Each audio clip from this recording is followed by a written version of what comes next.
నమస్తే అండి, welcome to Vini's recipes.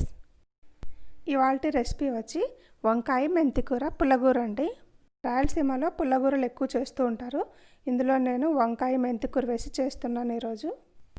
ఈ పుల్లగూర అయితే చాలా టేస్ట్గా ఉంటుంది. వైట్ రైస్లోకైనా, రాగి సంగట్లోకైనా, చపాతీలోకైనా సూపర్గా ఉంటుందండి. దీన్ని తయారు చేసే విధానం ఇప్పుడు చూసేద్దాం. మీలో ఎవరైనా కొత్తగా నా ఛానల్ని చూస్తున్నట్లయితే సబ్స్క్రైబ్ చేసుకోండి. అలాగే పక్కనున్న బెల్ ఐకాన్ని క్లిక్ చేయండి. ఇప్పుడు తయారీ విధానం చూసేద్దాం. ముందుగా కుక్కర్ పెట్టుకోవాలి స్టవ్ మీద. అందులో ఆయిల్ వేసుకోవాలండి.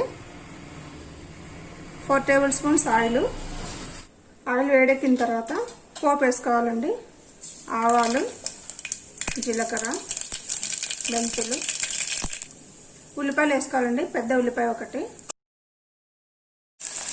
అలాగే కరివేపాకు వేసుకోవాలి.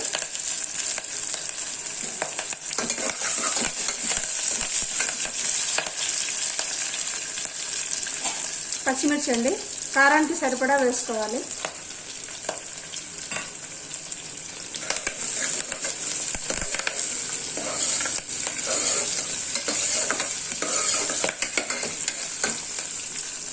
ఉల్లిపాయలు కాసేపు మగ్గించుకోవాలండి.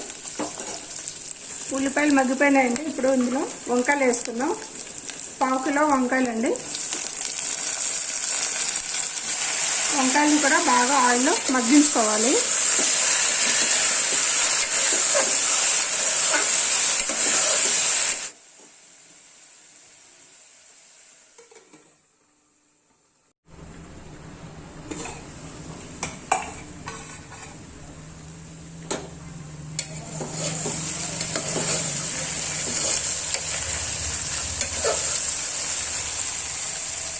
ఇందులో టమాటాలు వేసుకోవాలండి. 3 మీడియం సైజ్ టమాటాలు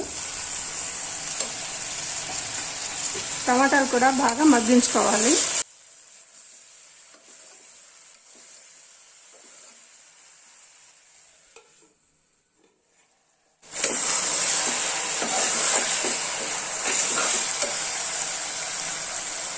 అందులో మెంతికూర వేసుకోవాలండి. 1 కట్ట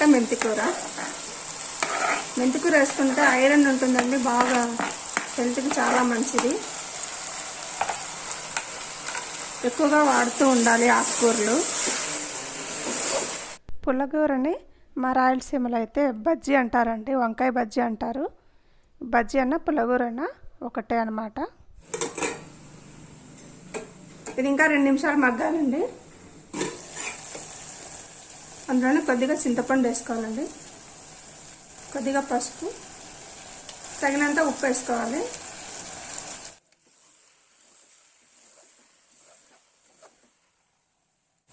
అందులోనే కొద్దిగా వాటర్ వేసుకొని ఉడికించుకోవాలండి.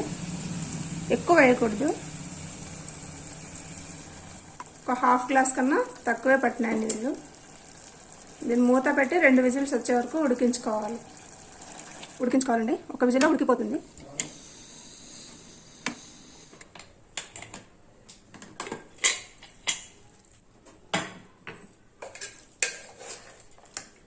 ఇది ఉడికిపోయిందండి.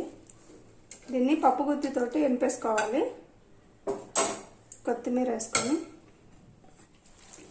బాగా ఎనిపేసుకోవాలి.